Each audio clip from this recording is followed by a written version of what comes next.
Hello friends, welcome to my YouTube channel. पिला माने आज आम षष्ठ श्रेणी अभ्यास कार्य 9.1 विषय आलोचना करवा। प्रथम क्वेश्चन देछि पिला माने 1 नंबर त्रिभुज ए बी सी चित्र अंकन कर। त्रिभुज ए बी सी चित्रटी आम अंकन करिले एही त्रिभुजर अंतर्देश पी बिंदु, अंतर्देश पी बिंदु एवं बहिर्देश क्यू बिंदु अच्छी। बिंदुटी चिन्हित कर। ए बिंदुटी त्रिभुज ए बी सी अंतर्देश किंबा बहिर्देश अवस्थित कि। ए बिंदुटी त्रिभुज उपरिस्थ अच्छी। पी बिंदु अंतर्देश अच्छी, क्यू बिंदु बहिर्देश अच्छी। आम लिखिदबा पी बिंदुटी त्रिभुज ए बी सी अंतर्देश किंबा बहिर्देश नुहे।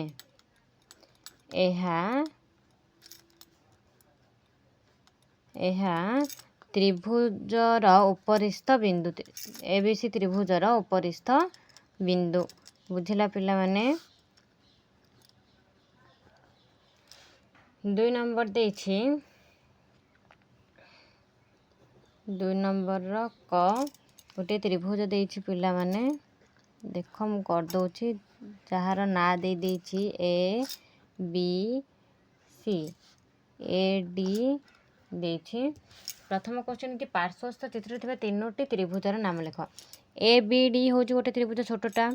ए डी सी मध्ये गोटे त्रिभुज आ बड़ त्रिभुज होछि ए बी सी। आम लिखिदबा त्रिभुज ए बी डी त्रिभुज ए बी डी त्रिभुज ए डी सी एवं त्रिभुज ए बी सी। बुझला पिला माने। ख नंबर होछि एही चित्र थिबा 7टी कोणर नाम लिख। देख पिला माने एटा गोटे कोण, एटा गोटे कोण दुईटा, एटा पूरा गोटे कोण तीनोटी, 4 5 6 7। बुझला पिला माने लिखिदबा एंगल ए बी डी एटा हे गला A D B.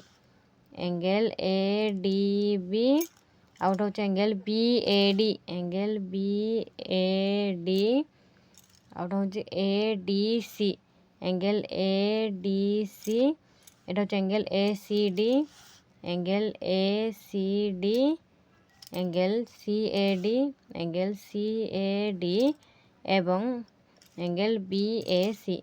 Angle B A C 1 2 3 4 5 7टी कोण हैला पिला माने। बुझिला। ग नंबर देछि 6टी रेखाखंडर नाम लिख। ए बी होछि गोटे रेखाखंड, ए डी होछि गोटे रेखाखंड, बी डी होछि गोटे रेखाखंड, सी डी होछि गोटे रेखाखंड, ए सी होछि गोटे रेखाखंड। एटा सी डी एटा ए सी।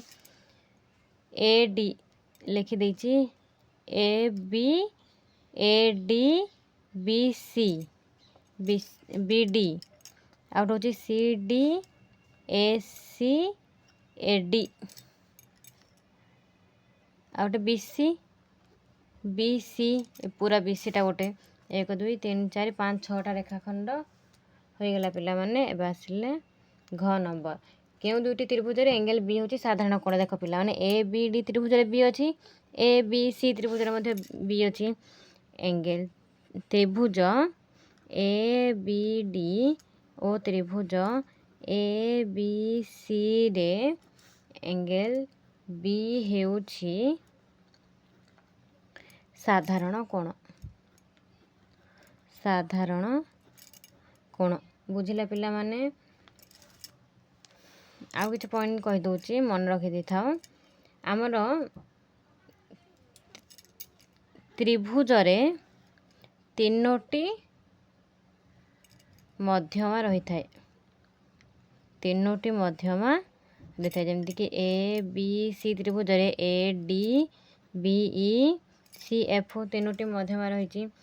एक मध्यमार प्रांत बिंदु को छाड़ी अन्य समस्त बिंदु त्रिभुजर अंतर्देश। प्रांत बिंदु माने ए डी को छाड़ देले आउ जति रहला सब जाक हमर अंतर्देश रहला त्रिभुजर। बुझिला पिला माने। आशा करूछि गणित गुड़िक बुझी जाइथिबो। ଲାଇକ୍ କରନ୍ତୁ, କମେଣ୍ଟ କରନ୍ତୁ, ସେୟାର କରନ୍ତୁ ଏବଂ ନୂଆ ନୂଆ ଭିଡ଼ିଓ ଦେଖିବା ପାଇଁ ସବସ୍କ୍ରାଇବ୍ କରନ୍ତୁ। ରହିଲି, ଜୟ ଜଗନ୍ନାଥ।